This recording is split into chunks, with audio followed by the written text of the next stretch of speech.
Ho ho! Oh, we out here, fam. ToTworldwide. TheeBucketMan. It's Too Lit Tuesday, fam.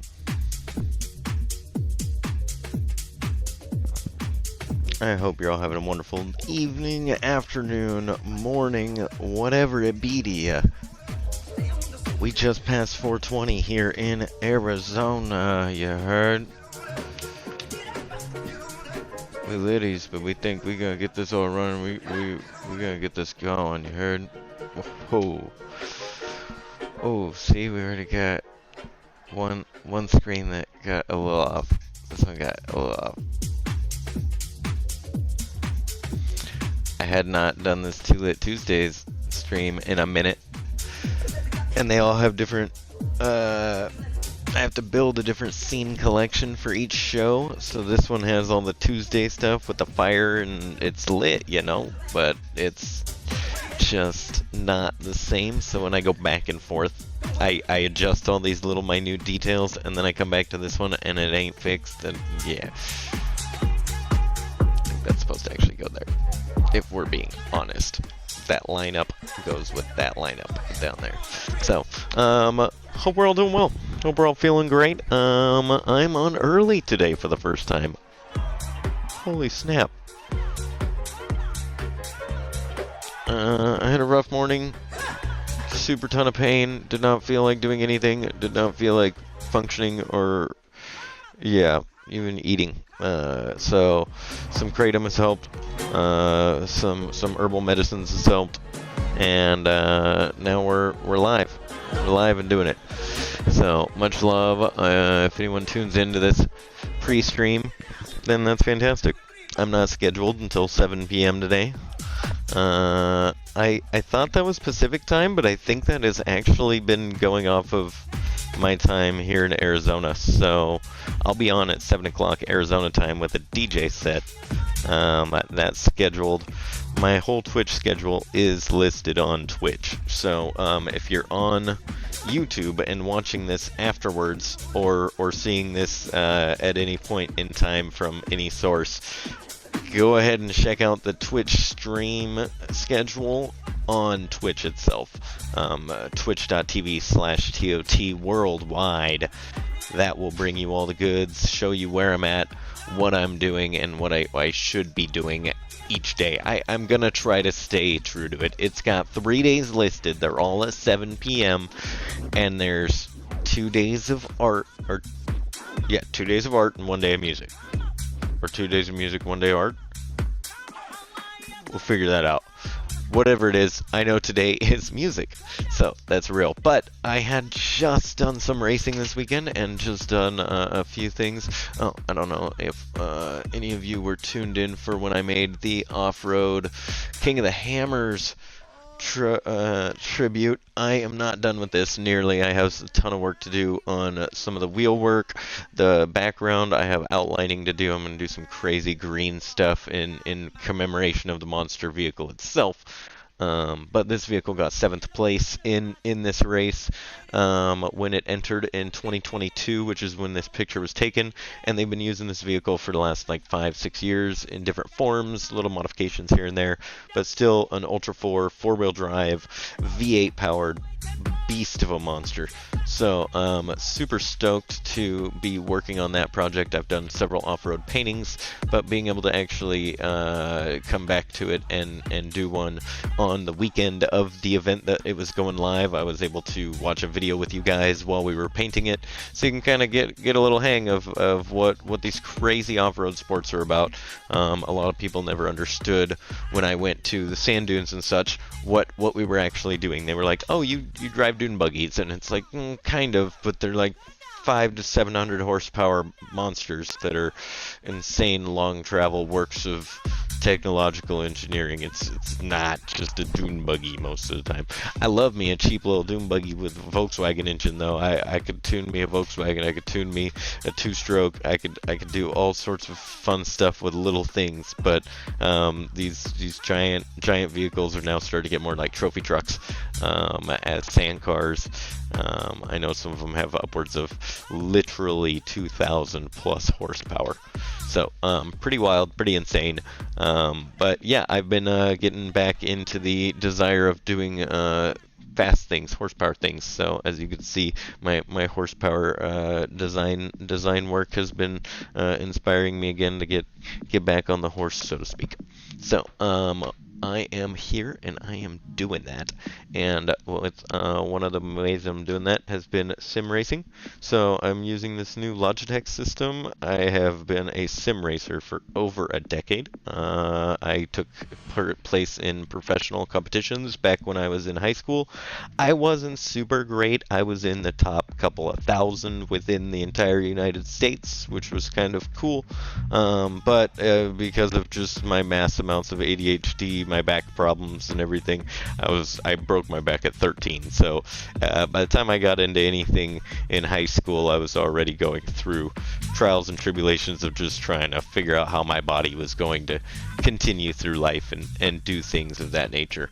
So sim racing has been huge to my racing career, so to speak, and be able to keep me in the sport of racing. It allows me to have all of the adrenaline with a fraction of the bodily injury and intake on exercise. And I mean, anyone could try this. I mean, this is literally not a cheap sport to get into as overall racing goes, but with sim racing, dude, cheapest sport you can get into, bar none. Like, it's very few purchases and far between if you do it right. And just getting yourself a basic wheel setup and stand is a good starting point. And if you just have a desk, I mean, I hard mounted this thing to this desk, drilled a couple of holes in it, and it bolted right up real nice. I have this new folding stand that I've been using. I've had this since almost the beginning of my when I got real serious into sim racing. This is a Fanatec stand, and it came along with my Fanatec. I bought it in addition to my Fanatec pedals and wheelbase at the time, which was the 911 GT3, I believe. It was the the GT2 RS wheel. It was absolutely sick.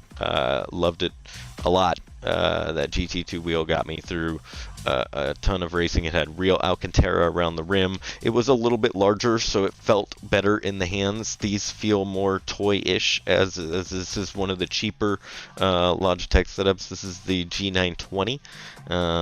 This is something that I found as I've been moving back and forth, and everything from the United States into Polynesia and throughout different countries and things like that, New Zealand and such.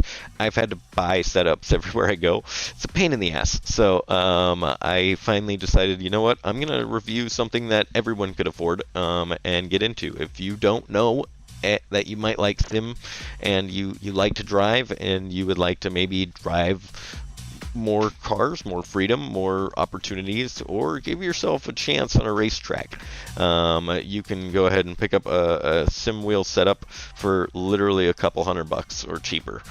This one exactly was $125 on Facebook Marketplace and was a fairly decent used value.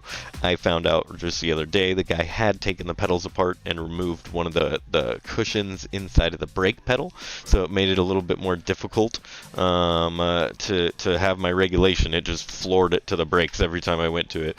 But he didn't have a mount, he didn't have anything, and his pedals were just on the ground. So he didn't have anything pushing against him, so he just pushed down on the pedal.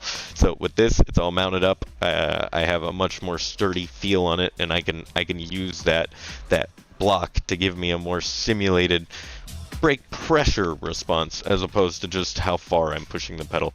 So it does really well, and been super stoked. You guys can watch my previous video of me editing the pedals and doing that on my YouTube channel.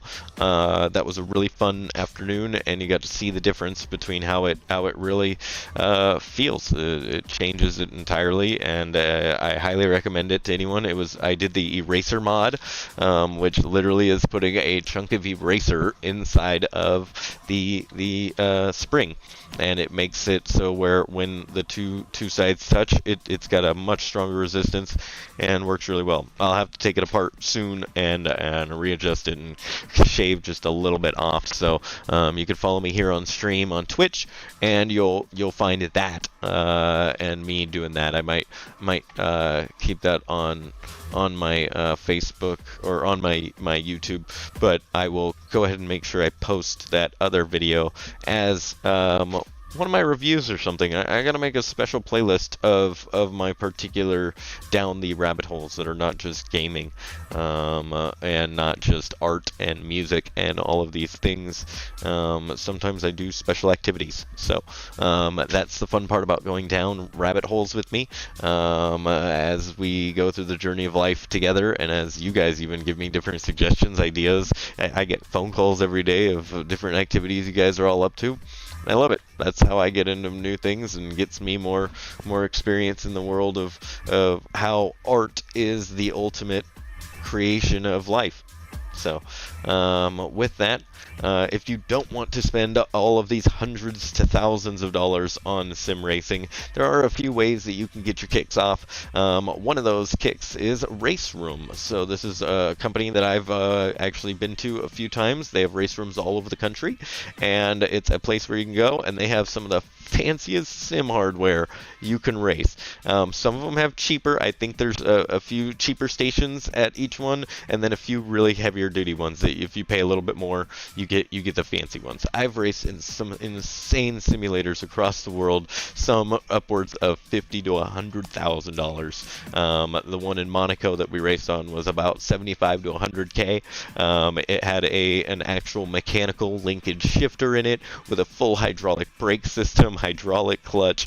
It was an absolute monster. Magnetic paddle shifters with a real racing wheel. Oh, it was absolutely insane. It had small motion to it as well, and just gave an amazing experience. So if you would like to get it for yourself and get into that, I am going to show you right here how you can do that. Race Room.